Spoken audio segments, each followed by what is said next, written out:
নমস্কার বন্ধুরা, গৌরব পুজো পাঠশালায় তোমাদের সকলকে স্বাগত। আমার চ্যানেলটাকে প্লিজ লাইক এবং সাবস্ক্রাইব করো।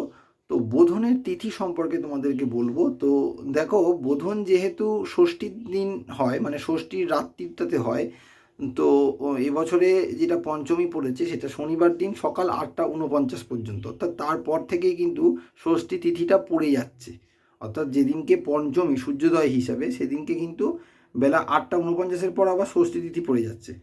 মানে সূর্যোদয় হিসাবে পঞ্চমী ধরলেও ওই দিন রাত্রিটা ষষ্ঠী পাচ্ছে বলে ওই দিনকেই কিন্তু বোধন হবে। বোধনের তিথি কিন্তু ওই দিনই, যেহেতু বোধন মানে ষষ্ঠীর তিথিটা রাত্রিরে পড়তে হবে এই হিসাবে যেহেতু হয়, তো এবছরে কিন্তু ষষ্ঠী যেদিন সেদিনকে কিন্তু ষষ্ঠী তিথি রাত্রিরে থাকছে না। ষষ্ঠীর দিনকে পঞ্চমীর দিন রাত্রিরে বরং ষষ্ঠীর তিথিটা থাকছেই।